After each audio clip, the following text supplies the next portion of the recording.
Minorities के loan का जो ढंढोरा है ये सिर्फ और सिर्फ मुसलमानों को खामोश बिठाने के लिए ये है। और ये लोन भी जो है आम आदमी की रीच से आउट है। ये लोन जो है वो टीआरएस भवन में और दारुसलाम में 120 करोड़ रुपए बढ़ जाते। तो आप 5,000 करोड़ रुपए दलित बंधु स्कीम लाए, वैसे ही आप जो है मुस्लिम बंधु स्कीम बोलकर लाना था। आप 5,900 करोड़ उनको दिए, हमको एक 3,000 करोड़ 4,000 करोड़ हमको देना था।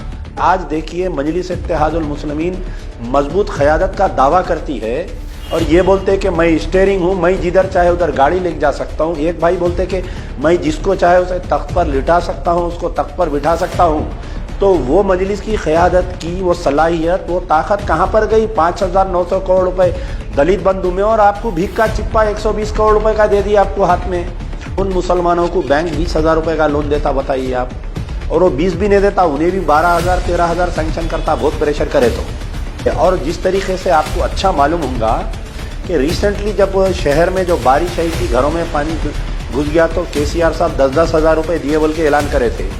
किसको मिले आप 10,000 रुपये?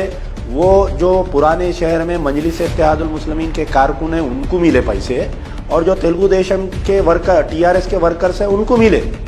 जहाँ ख़ास तौर पर अजला में जो लीडर्स है, अगर आपके दरमियान में किसी दावत में या किसी में मुलाकात होंगी तो आप पकड़ के पूछो उनको, एक ही बात पूछो, चाहे वो असदुद्दीन ओवैसी से पूछो, अकबरुद्दीन ओवैसी से पूछो, कोई एमएलए से पूछो, या टीआरएस के एमएलए से पूछो, या अगर कोई गैर मुस्लिम एमएलए है, मिनिस्टर है, तो ये डिस्ट्रिक्ट्स में अगर लोग सवाल करना चालू करेंगे, अब फ़र्ज़ करिए करीमनगर में है, करीमनगर के लोग मुस्लिम जाके वो कंसर्न उनका एमएलए मिनिस्टर है उससे पूछो, निज़ामबाद में है कविता आती वहाँ पर, उसको पकड़ के पूछो कि दलित बंधु में 5,900 करोड़ रुपए और मुसलमानों को 120 करोड़ रुपए कैसे है ये?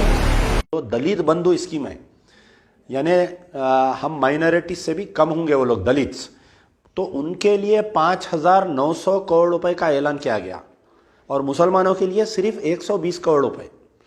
और इसमें यह है कि दलित्स को जो लोन दिए जा रहे हैं दलित बंधु स्कीम के तहत, उनको डायरेक्ट लोनिंग है, बैंक की गारंटी नहीं है उसमें। डायरेक्टली कोई भी दलित जाकर जो है कंसर्न कलेक्टर का ने अपना दावा पेश करके एक फैमिली 10 लाख रुपए का लोन ले रही, वहाँ पर उनको ट्रैक्टर दे रहे हैं, उनको फील्ड में काम करने के लिए ज़मीन दे रहे हैं, उनको हर वो चीज़ कर रहे हैं। हमको जो लोन दिया जा रहा है, कई लोग खुशफहमी में हैं कि लोन जो है ये उनको ये नहीं मालूम कि बैंक के थ्रू दिया जा रहा है। अब जैसा अब आपको 50,000 रुपये के लिए आप लोन के लिए सबमिट करेंगे तो 20,000 रुपये माइनॉरिटी फाइनेंस कॉरपोरेशन देंगी, पूरे 20 भी नहीं देते, उसमें उन्होंने 17,000 का चेक देते खाली। और बैंक जो है 20,000 रुपये आपको देना, 10,000 रुपये आपका शेयर है। तो ऐसा 1 लाख रुपए का एक लोन दे रही, 2 लाख रुपए का एक लोन दे रही। तो बैंक आप बताइए कौन मुसलमानों को बैंक 20,000 रुपये का लोन देता, बताइए आप? और वो 20 भी नहीं देता, उन्हें भी 12,000 13,000 सैंक्शन करता, बहुत प्रेशर करे तो ये जो माइनॉरिटीज़ के लोन का जो ढंढोरा है ये सिर्फ और सिर्फ मुसलमानों को खामोश बिठाने के लिए ये है। और जिस तरीके से आपको अच्छा मालूम होगा कि रिसेंटली जब शहर में जो बारिश आई थी, घरों में पानी घुस गया, तो केसीआर साहब 10-10 हज़ार रुपये दिए बोल के ऐलान करे थे। किसको मिले आप 10,000 रुपये? वो जो पुराने शहर में मजलिस इत्तेहादुल मुस्लिमीन के कारकुन हैं उनको मिले पैसे, और जो तेलुगु देशम के वर्कर टीआरएस के वर्कर्स हैं उनको मिले। तो ये लोन भी जो है आम आदमी की रीच से आउट है। ये लोन जो है वो टीआरएस भवन में और दारुसलाम में 120 करोड़ रुपए बढ़ जाते, कोई आम आदमी को इसका फ़ायदा होने वाला नहीं है। अगर चीफ मिनिस्टर की नीयत और नीति साफ होती तो आप 5,000 करोड़ रुपए दलित बंधु स्कीम लाए, वैसे ही आप जो है मुस्लिम बंधु स्कीम बोलकर लाना था। आप 5,900 करोड़ उनको दिए, हमको एक 3,000 करोड़ 4,000 करोड़ हमको देना था। तो कहाँ पर है? आज देखिए मजलिस इत्तेहादुल मुस्लिमीन मजबूत क़यादत का दावा करती है और ये बोलते कि मैं स्टीयरिंग हूँ, मैं जिधर चाहे उधर गाड़ी ले जा सकता हूँ। एक भाई बोलते कि मैं जिसको चाहे उसे तख्त पर लिटा सकता हूँ, उसको तख्त पर बिठा सकता हूँ। तो वो मजलिस की क़यादत की वो सलाहियत, वो ताकत कहाँ पर गई? 5,900 करोड़ रुपए दलित बंधु में और आपको भीख का चिप्पा 120 करोड़ रुपए का दे दिया आपको हाथ में।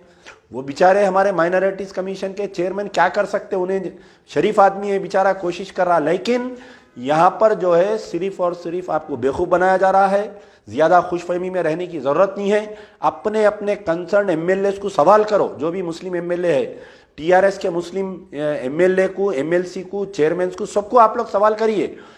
खास तौर पर अजला में जो लीडर्स है, अगर आपके दरमियान में किसी दावत में या किसी में मुलाकात होंगी तो आप पकड़ के पूछो उनको, एक ही बात पूछो, चाहे वो असदुद्दीन ओवैसी से पूछो, अकबरुद्दीन ओवैसी से पूछो, कोई एमएलए से पूछो या टीआरएस के एमएलए से पूछो, या अगर कोई गैर मुस्लिम एमएलए है, मिनिस्टर है, तो ये डिस्ट्रिक्ट्स में अगर लोग सवाल करना चालू करेंगे, अब फर्ज करिए करीमनगर में है, करीमनगर के लोग मुस्लिम जाके वो कंसर्न उनका एमएलए मिनिस्टर है उससे पूछो, निजामाबाद में है कविता आती वहां पर, उसको पकड़ के पूछो कि दलित बंधु में 5,900 करोड़ रुपए और मुसलमानों को 120 करोड़ रुपए कह के है ये।